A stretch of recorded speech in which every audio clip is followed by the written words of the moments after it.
No ne, proč? Protože to není asi normální, pane Topolánek, co vy děláte. To není normální. Opravdu ne. Co jiné to není. Tak co potom v tom parlamentu děláte? Já v parlamentu nedělám nic, já se dělám. No však právě do vlády, o tom mě jde, do té Mezi vlády. parlamentem a vláda je trochu rozdíl. Já vám to někde vysvětlím. Ne, to nemusíte, to já dobře vím. V parlamentu jsou ti Ano, a vy je řídíte. Ty mám ne. Vy je znáte řídíte a soudruh Vlček řídí vás. No, vidíte, To jsou ti, co mi kazí ty zákony. jo. Sám přišli přelet lodi, pane Topolánek. Vám ukázáme takový dárek tady každý. Počkejte, my jsme ještě ale neskončili. Jsem se vás na něco zeptal. To je od paní Zubové, toto? Jsme do Itálie. Tahle ta je Ďuričková. Měl Ďuričko, měl takovou jachtu a Jirka Paroubek na ní jezdil, nehrozná ty klepem zadarmo. To je ona? Nevím, ale já bych se vás chtěl zeptat na něco, my strašně rádi jsme do Itálie. Dneska to dáme to Prosím vás, vy jste od paní Zubovové? Ale jo. Pane Topolánek. Že vy jste od paní Zubovové? Potenciální voliče. My bychom taky tak rádi jeli zadarmo. Nás by zajímalo totiž, že jste tak strašně nově požili dovolenou v Itálii, jako vy jste nám poradil. Já jsem si platil, víte? No právě, ale my jsme se dívali na internetu, že... Michala Haška, který jel do poslanecké ubytovny a platil prostě ty poslanecké ceny, která pokládám za nehorázné, už jako neposlanec. My jsme se právě dělali na internetu, že ta dovolená, na kterou jste byl vy, by vyšla normálně člověka tak asi na 2 miliony.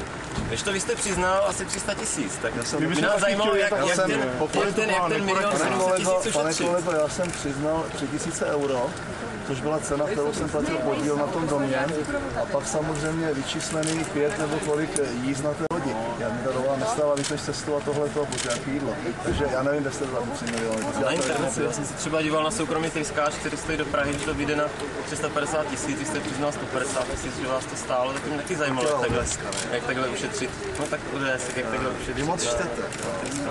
A takže je lepší načtu si to je třeba mít, pane kolego, vlastní rozum a nepopoušťovat jenom prostě věci, které někdo řekne. To je právě to. Ale jako to si myslím, my jsme si našli oficiální ceny na tom internetu, to byly třeba tenhle montáž. Ta firma, to je smlouva, to samozřejmě na celý měsíc zaplacené peníze na ty. Je vám o to, aby někdo kradl státní peníze. Já jsem celý červenec a srpen neměl ochránku. Víte, kolik stojí ochranka pro bývalého premiéra, všechny jeho dopravy do Itálie? 3-4 hotela pro 3 ochránce. To to stojí? Já musím říct, že teda to se mi líte. No, a kolik stála pro vašu paní ochranka řidič plus autem za celou dobu, co vy nemáte vyřešený váš manželský problém? Co to stálo daňový poplatníky? A ti slavní přeběhlíci, kde mají ochránky a tak dále. Měl byste vidět, paní, že existují nějaké zákony v této zemi a ty zákony manželce premiéra, a to všechny nemá vyřešené vztahy, úplně jiná věc, umožňují tuto ochránku a je to v pořádku. Jo, ale vy jste veřejný činitel, vy jste první měl být jeden z prvních, právě proto, že jsem veřejný činitel, požívám nízký stupeň ochrany ze zákona a ten jsem nevyužil ani z 50%. Měl byste vědět a přečíst si ty zákony, abyste věděli, na co všechno se ano, všechno se nevyužívá. Ano. A vy máte na všechno nárok, ale důchodci chcete jim zmrazit platy. Já vím, že toto jsou všechno blbosti. Já vím, že to jsou blbost. Jaký blbost? Chcete diskutovat. Vy si prosazujete svoje vlastní někdo jenom křičí, priority. tak já ta diskuze je, že vy řeknete argumenty, já řeknu svoje. To je diskuze. Takže finanční krize u nás ta prvotní neproběhla.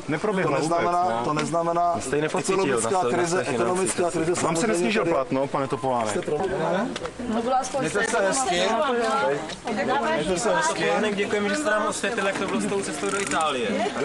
Jedu. Mějte se hezky, na shledanou.